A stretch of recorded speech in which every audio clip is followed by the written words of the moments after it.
What's going on, guys? I'm LaFave and welcome to today's vlog.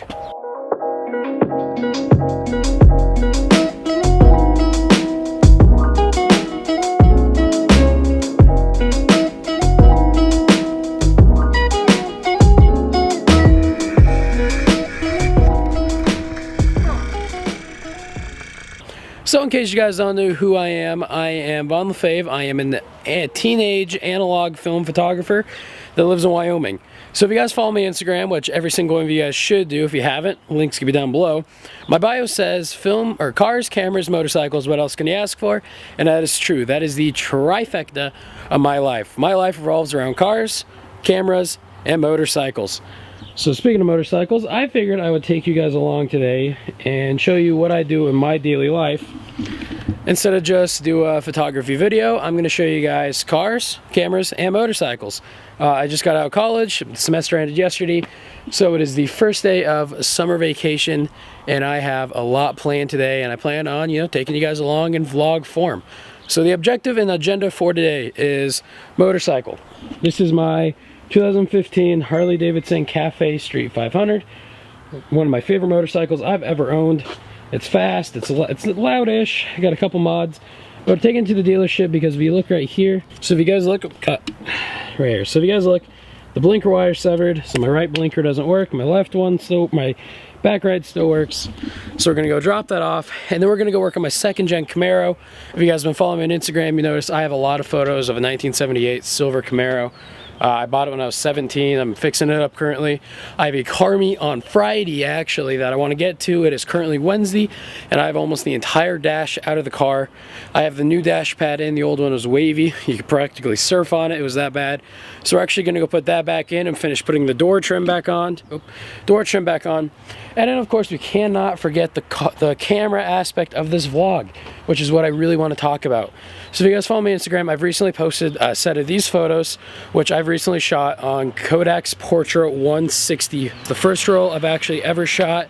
I actually started just recently developing my own color film, and I love the look of it. Now the photo and the model is my buddy Trevor Osborne. Great guy, known him for years.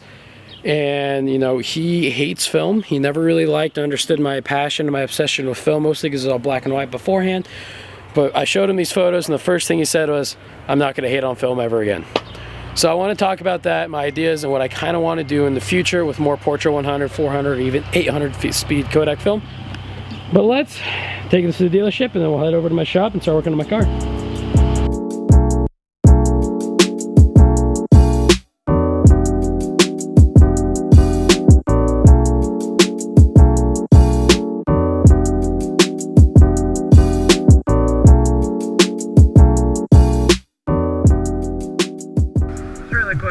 Opinion. So it's a cafe style bike, right?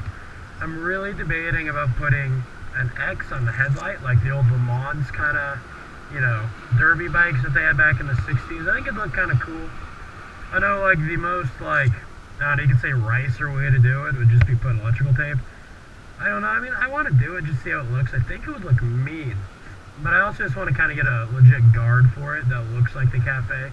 I also want to get a different seat. They make a cafe racer seat that doesn't have the back buddy. It's just I don't know. I mean, I like it. I think it's an all-around good-looking bike.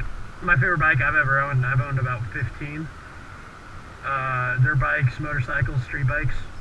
So I really enjoy it. It's fast. I mean, they go 100 mile an hour. So America, because Harley Davidson. That's why.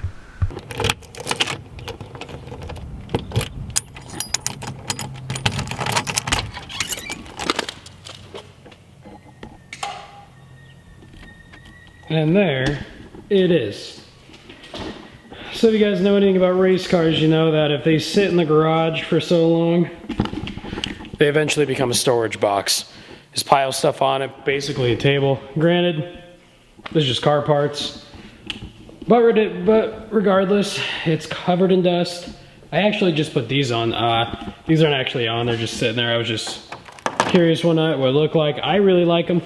A couple of my friends think they're ugly. I think they're sick. I think they pull off the whole, late 70s muscle car race build era. So, I'll show you what we're doing real quick. As you can see in there, it's really dark.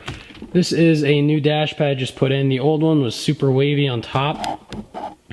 Was terrible. Oh, that's still off. It was terrible. We, you know, you can go surfing on it, like I said earlier. But outside the car, we got a bunch of trim pieces. We got, you know, glove compartment, center console, air box for the AC, center console, jockey box thing, another air vent. We got the headlight, or not the headlight, but the dash pad bezel. It's a lot of work to do, but putting the dash in was a hard part. That's a two-person job alone, but I got it in. There's a couple fitment issues I got. I mean, it's not stock. It's not OEM. It's a repop. Oh, it's a repop I got when I was 17 that I just now decided to put in. It's currently been like a 3-week project. I just kind of lost interest in it, but I did get a text the other day that there's a car meet on Friday I want to go to.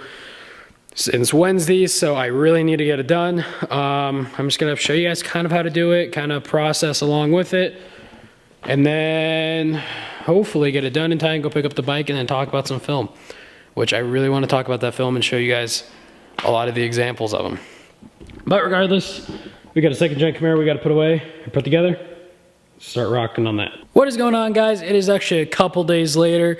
I didn't go to the car show for 2 reasons. One, car was still here in a bunch of pieces, and 2, because it was raining terribly and thunderstorms, and I don't like driving the car in rain. So, you know, it's a couple days later. I worked and stuff, but I will show you, I did get my bike back, and it looks really good. So, finally got the bike back. Got it back the same day, actually. I just didn't film it. But what I got was a new, oops, where is it? Had them kind of redo this. I fixed it, showed you guys earlier. It was broke. It snapped, it looked like, or got ripped. I think the wires are too small, like too close together, too tight, too short, so I might have turned a full lock and snapped them one time. So they did extend the wires. That's all good to go, works and everything like that. Really appreciate it. Thanks everybody down there that worked on that.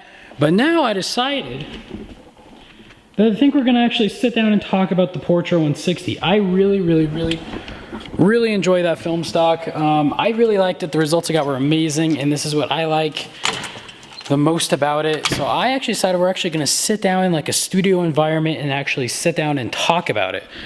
I figured since, you know, this vlog was kind of about building the car, doing what I do, I figured I'd show you what I kind of got.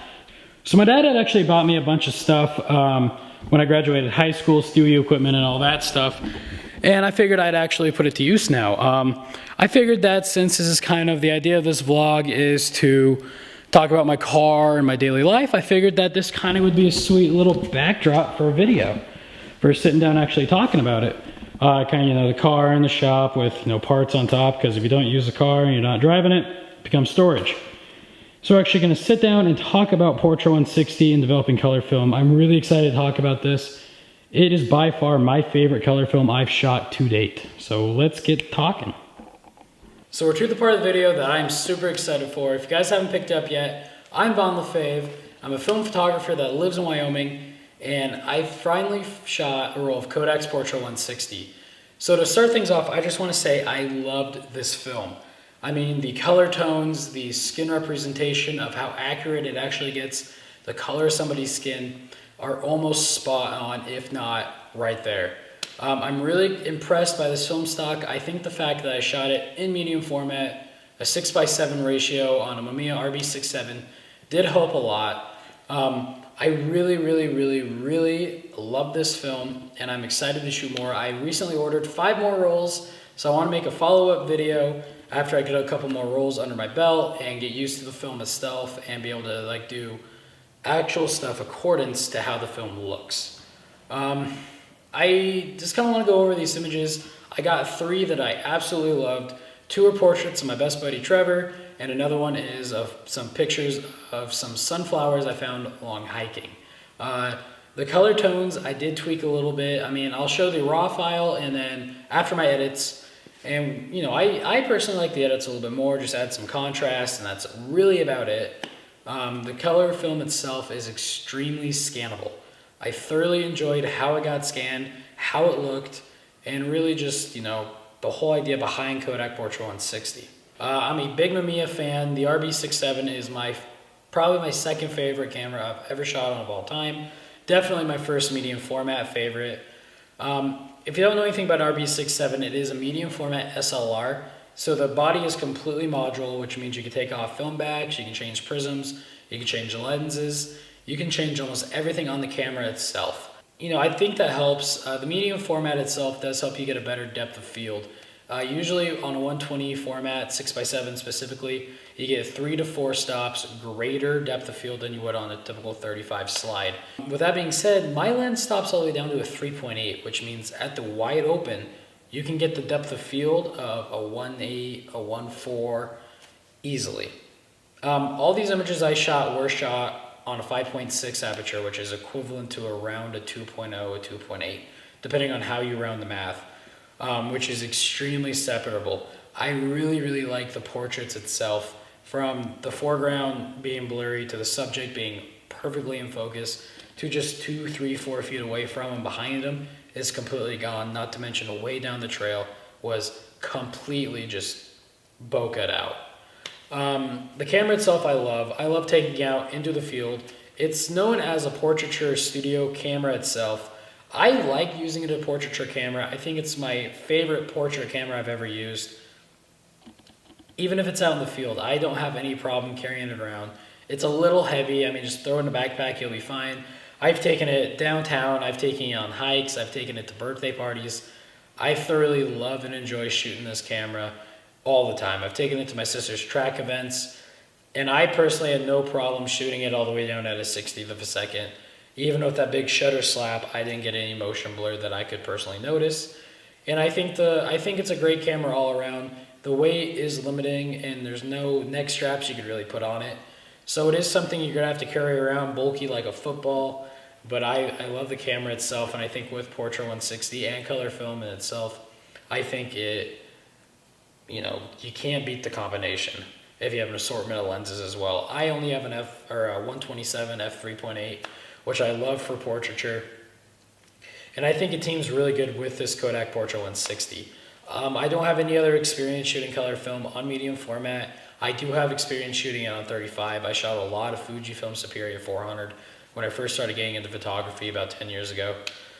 I got some really good results, and into the color developing itself of the film, I never done color film at home before. I've only ever done black and white for the last 3 years.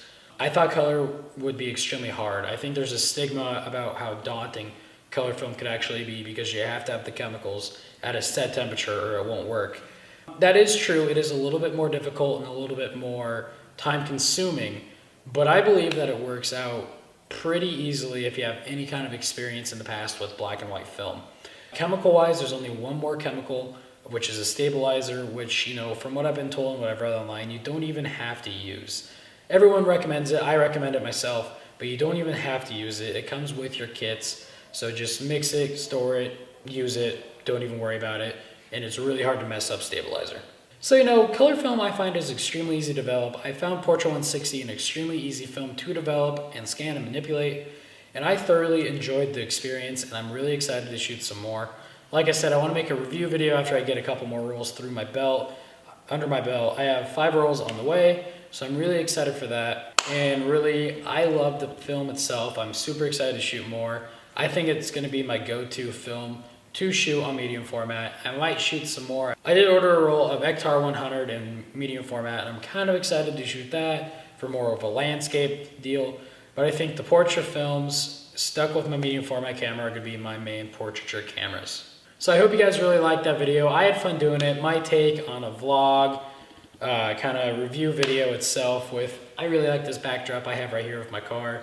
Mainly because cars, cameras, motorcycles are my life, and you know, why not intertwine them all, making videos, having my car right here, and kind of, you know, making a vlog. If you guys liked it, I'd love to hear some comments and some feedback and your experiences with the Portra 160, or even with a Mamiya RB67, or any kind of stories of film, or if you guys have a Camaro, let me know about it, send me some photos. I really want to hear from you guys. So drop a like, comment, subscribe, and I'll see you guys next time. I'm going to wrap this up.